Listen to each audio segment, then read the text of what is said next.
ಸರ್ಕಾರ ರಚನೆ ಬೆನ್ನಲ್ಲೇ ಈಗಾಗಲೇ ಎನ್ಡಿಎ ಮೈತ್ರಿಕೂಟದ ಮಹತ್ವದ ಸಭೆ ನಡೀತಾ ಇದೆ. ಸಭೆಯಲ್ಲಿ 9ನೇ ತಾರೀಕು ಮೋದಿಯವರು ಪ್ರಮಾಣ ವಚನ ಸ್ವೀಕಾರ ಮಾಡ್ತಾರೆ ಅಂತಕ್ಕಂಥ ಘೋಷಣೆಯನ್ನ ಪ್ರಹ್ಲಾದ್ ಜೋಶಿ ಮಾಡಿದ್ದಾರೆ.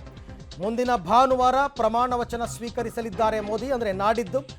ಮೋದಿ ಜೊತೆಗೆ ಹಲವು ಸಚಿವರು ಕೂಡ ಪ್ರಮಾಣ ವಚನ ಸ್ವೀಕಾರ ಮಾಡುವ ಸಾಧ್ಯತೆ ಇದೆ.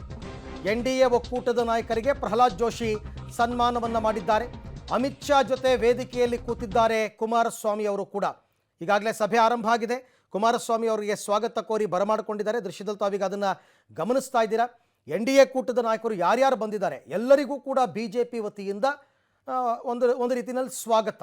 ಯಾಕೆಂದರೆ ಇದು ಬಿಜೆಪಿ ನೇತೃತ್ವದ ಎನ್ಡಿಎ ಕೂಟ ಆಗಿರೋದ್ರಿಂದ ಆ ಕಾರ್ಯಕ್ರಮವನ್ನೆಲ್ಲ ಬಿಜೆಪಿಯವರೇ ನಡೆಸಬೇಕು. ಅದಕ್ಕೋಸ್ಕರನೇ ಅಮಿತ್ ಶಾ ಅವರೆಲ್ಲರನ್ನೂ ಕೂಡ ಹೋಗಿ ಸ್ವಾಗತ ಮಾಡ್ಕೊಂಡು ಬಂದಿರೋದು. ಅಮಿತ್ ಶಾ, ರಾಜನಾಥ್ ಸಿಂಗ್ ಅವರುಗಳ ಉಸ್ತುವಾರಿಯನ್ನು ವಹಿಸ್ಕೊಂಡಿದ್ದಾರೆ. ಎಲ್ಲರನ್ನೂ ಕೂಡ ಕರೆದಿದ್ದಾರೆ. ಪ್ರತಿಯೊಬ್ಬರು ಸಭೆಗೆ ಬಂದಿದ್ದಾರೆ. ಸೊ ಹಾಗಾಗಿ ಇವತ್ತು ಪ್ರತಿಯೊಬ್ಬರು ಕೂಡ ಇವತ್ತಿನ ಸಭೆಯಲ್ಲಿ ಆಯ್ಕೆ ಆಗಿದ್ದಾರೆ. ಇನ್ನೂ ಕೂಡ ಪ್ರಧಾನಿ ಮೋದಿ ಅವರ ಆಗಮನ ಆಗಿಲ್ಲ. ಮೋದಿ ಅವರಿಗೆ ಸದ್ಯಕ್ಕೆ ಬರಬೇಕು. ಬಂದು ಎಲ್ಲ ಫಾರ್ಮಾಲಿಟೀಸನ್ನು ಮುಗಿಸಿ ಸಂಸದೀಯ ಸಭೆಯನ್ನು ಉದ್ದೇಶಿಸಿ ಭಾಷಣ ಮಾಡಿ ನಂತರ ಅವರು ಇಮ್ಮಿಡಿಯೇಟಾಗಿ ರಾಷ್ಟ್ರಪತಿ ಭವನಕ್ಕೆ ಹೋಗಬಹುದು ಅಂತ ಅನ್ನಿಸ್ತಾ ಇದೆ. ರಾಷ್ಟ್ರಪತಿ ಭವನಕ್ಕೆ ಹೋಗಿ ಸರ್ಕಾರ ರಚನೆಗೆ ಹಕ್ಕು ಮಂಡನೆಯನ್ನು ಮಾಡಿ ಬರಬಹುದು. ಅವರು ಕೂಡ ಆಹ್ವಾನವನ್ನು ಕೊಡ್ತಾರೆ ರಾಷ್ಟ್ರಪತಿಗಳು.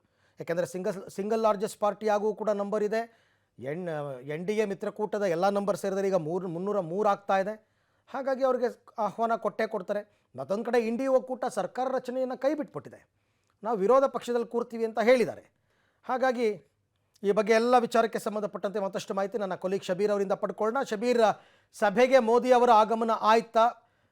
ಎಷ್ಟು ಗಂಟೆಗೆ ಈ ಸಭೆ ಆರಂಭ ಆಗ್ಬೋದು ಅಧಿಕೃತವಾಗಿ, ಹೇಗೆ ಅಂತ? ಇನ್ನೇನು ಕೆಲವೇ ಹೊತ್ತಿನಲ್ಲಿ ಸಭೆ ಅಧಿಕೃತವಾಗಿ ಆರಂಭ ಆಗುವಂಥ ಸಾಧ್ಯತೆಗಳಿದ್ದಾವೆ.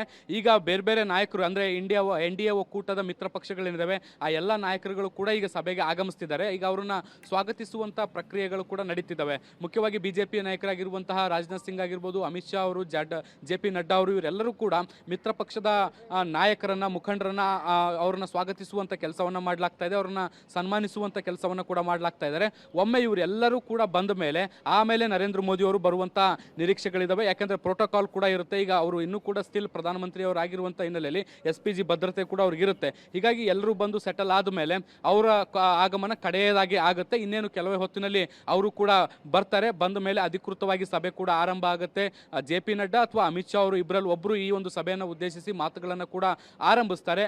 ಅದಾದ ಮೇಲೆ ಎಲ್ಲ ಎನ್ಡಿಎ ಒಕ್ಕೂಟದ ನಾಯಕರನ್ನ ಎಲ್ಲರನ್ನು ಕೂಡ ಸ್ವಾಗತಿಸಿ ಸಭೆಯ ಉದ್ದೇಶ ಮತ್ತೆ ಅಜೆಂಡಾವನ್ನು ಕೂಡ ಅವ್ರು ಮುಂದಿಡುವಂತ ಕೆಲಸವನ್ನ ಮಾಡಲಾಗುತ್ತೆ. ಜೊತೆಗೆ ಸಂಸದೀಯ ನಾಯಕನನ್ನ ಆಯ್ಕೆ ಮಾಡುವಂತ ಪ್ರಕ್ರಿಯೆಗಳು ಕೂಡ ಶುರುವಾಗುತ್ತೆ. ನರೇಂದ್ರ ಮೋದಿ ಅವರನ್ನ ಸಂಸದೀಯ ನಾಯಕನಾಗಿ ಅವರ ಹೆಸರನ್ನು ಕೂಡ ಸೂಚಿಸ್ತಾರೆ. ಅದಾದ ಮೇಲೆ ಎಲ್ಲ ಸಂಸದರಿಂದ ಅಂದ್ರೆ ಎನ್ಡಿಎ ಪಕ್ಷದ ಎಲ್ಲ ಸಂಸದರೇನಿದ್ದಾರೆ ಒಕ್ಕೂಟದ್ದು ಅವರೆಲ್ಲರಿಂದಲೂ ಕೂಡ ಅನುಮೋದನೆಯನ್ನು ಪಡೆಯುವಂತ ಕೆಲಸವನ್ನ ಮಾಡಲಾಗುತ್ತೆ. ಅನುಮೋದನೆ ಆದ ಬಳಿಕ ನರೇಂದ್ರ ಮೋದಿ ಅವರು ಎನ್ಡಿಎ ಒಕ್ಕೂಟದ ಎಲ್ಲ ಸಂಸದರನ್ನ ಉದ್ದೇಶಿಸಿ ಮಾತನಾಡ್ತಾರೆ. ಮಾತನಾಡಿದ ಬಳಿಕ ಸಭೆ ಕನ್ಕ್ಲೂಡ್ ಆಗುತ್ತೆ. ಅದಾದ ಬಳಿಕ ರಾಷ್ಟ್ರಪತಿ ಭವನಕ್ಕೆ ಹೋಗೋದು ಎಷ್ಟೊತ್ತಿಗೆ ಅನ್ನುವಂಥದ್ದು ನಿರ್ಧಾರ ಆಗುತ್ತೆ. ಅರವಿಂದ್, ಅಂದರೆ ಆಲ್ಮೋಸ್ಟ್ ಸಭೆಯ ಬಳಿಕ ಎಲ್ಲ ನಾಯಕರು ಅಲ್ಲೇ ಇರೋದ್ರಿಂದ ಪ್ರಮುಖ ನಾಯಕರ ಜೊತೆಗೂಡಿ ರಾಷ್ಟ್ರಪತಿ ಭವನಕ್ಕೆ ಸಭೆಯ ಬಳಿಕವೇ ಹೋಗ್ತಕ್ಕಂಥ ಸಾಧ್ಯತೆ ಹೆಚ್ಚಿದೆ ಅಂತ ಅನ್ಸುತ್ತೆ. ಹೌದು, ಎನ್ಡಿಎ ಒಕ್ಕೂಟದ ಎಲ್ಲ ನಾಯಕರು ಕೂಡ ಒಟ್ಟಿಗೆ ನರೇಂದ್ರ ಮೋದಿ ಅವರ ಜೊತೆಗೆ ರಾಷ್ಟ್ರಪತಿ ಭವನಕ್ಕೆ ತೆರಳುತ್ತಾರೆ. ಈಗ ಆಲ್ರೆಡಿ ಒಂದು ಫಾರ್ಮೆಟ್ ಕೂಡ ರೆಡಿ ಆಗಿರುವಂಥದ್ದು. ಅವರಿಗೆ ಒಂದು ಎನ್ಡಿಎ ಒಕ್ಕೂಟದ ಯಾವ್ಯಾವ ಪಕ್ಷದ ಬೆಂಬಲ ಇದೆ ಅನ್ನುವಂಥದ್ರ ಬಗ್ಗೆ ಈಗಾಗಲೇ ಒಂದು ಲೆಟರನ್ನು ಕೂಡ ರೆಡಿ ಮಾಡ್ಕೊಂಡಿರ್ತಾರೆ. ಆ ಲೆಟರನ್ನು ತೆಗೆದುಕೊಂಡು ರಾಷ್ಟ್ರಪತಿ ದ್ರೌಪದಿ ಮುರ್ಮು ಅವರ ಬಳಿ ಹೋಗ್ತಾರೆ. ಅಲ್ಲಿ ಸರ್ಕಾರ ರಚನೆಗೆ ಹಕ್ಕನ್ನು ಪ್ರಧಾನಮಂತ್ರಿ ನರೇಂದ್ರ ಮೋದಿ ಅವರು ಮಂಡಿಸ್ತಾರೆ. ಮತ್ತು ಅವ್ರಿಗಿರುವಂಥ ಬೆಂಬಲದ ಬಗ್ಗೆಯೂ ಕೂಡ ಒಂದು ಮಾಹಿತಿಯನ್ನು ಕೊಡುವಂಥ ಕೆಲಸವನ್ನು ಮಾಡ್ತಾರೆ. ರಾಷ್ಟ್ರಪತಿಗಳು ಸಹಜವಾಗಿ ಸಿಂಗಲ್ ಲಾರ್ಜೆಸ್ಟ್ ಪಾರ್ಟಿ ಬಿಜೆಪಿ ಆಗಿರುವಂತಹ ಹಿನ್ನೆಲೆಯಲ್ಲಿ ಅವರಿಗೆ ಸರ್ಕಾರ ರಚನೆಗೆ ಮೊದಲಿಗೆ ಅವಕಾಶವನ್ನು ಮಾಡಿಕೊಡ್ಬೇಕಾಗತ್ತೆ. ಆ ನಿಟ್ಟಿನಲ್ಲಿ ಅವರಿಗೆ ಅವಕಾಶವನ್ನು ಕೂಡ ಮಾಡಿಕೊಡ್ತಾರೆ. ಯಾವತ್ತು ಪ್ರಮಾಣ ವಚನ ಕಾರ್ಯಕ್ರಮ ಅನ್ನುವಂಥದ್ದು ಆಮೇಲೆ ನಿಗದಿ ಆಗುತ್ತೆ. ಮೊದಲು ಅವರ ಭೇಟಿ ಆಗಬೇಕು ಮತ್ತೆ ಸರ್ಕಾರ ರಚನೆಗೆ ಹಕ್ಕನ್ನು ಮಂಡಿಸಬೇಕಾಗತ್ತೆ. ಅದಾದ ಬಳಿಕ ಎಲ್ಲಿ ಪ್ರಮಾಣ ವಚನ ಕಾರ್ಯಕ್ರಮ ನಡಿಬೇಕು, ಯಾವತ್ತು ನಡಿಬೇಕು ಮತ್ತೆ ಎಷ್ಟೊತ್ತಿಗೆ ನಡಿಬೇಕು ಅನ್ನುವಂಥದ್ದು ಆ ಬಳಿಕ ಅಷ್ಟೇ ನಿರ್ಧಾರ ಆಗುತ್ತೆ. ಈಗಿರುವಂಥ ಮಾಹಿತಿಗಳ ಪ್ರಕಾರ ಭಾನುವಾರ ಸಂಜೆ 6 ಗಂಟೆಗೆ ನರೇಂದ್ರ ಮೋದಿ ಅವರು 3ನೇ ಬಾರಿಗೆ ಪ್ರಧಾನಮಂತ್ರಿಯಾಗಿ ಪ್ರಮಾಣ ವಚನ ಸ್ವೀಕರಿಸ್ತಾರೆ ಅನ್ನುವಂಥ ಮಾಹಿತಿಗಳು ಕೂಡ ಲಭ್ಯ ಆಗಿದ್ದಾವೆ. ಬಹುತೇಕ ಅದೇ ದಿನಾಂಕ ಮತ್ತೆ ಅದೇ ಸಮಯ ಖಚಿತ ಆಗುವಂಥದ್ದು ಮತ್ತೆ ರಾಷ್ಟ್ರಪತಿ ಭವನದಲ್ಲಿ ಈ ಒಂದು ಕಾರ್ಯಕ್ರಮ ನಡೆಯುತ್ತೆ ಅನ್ನುವಂಥ ಮಾಹಿತಿಗಳು ಕೂಡ ಇದಾವೆ. ಅರವಿಂದ್.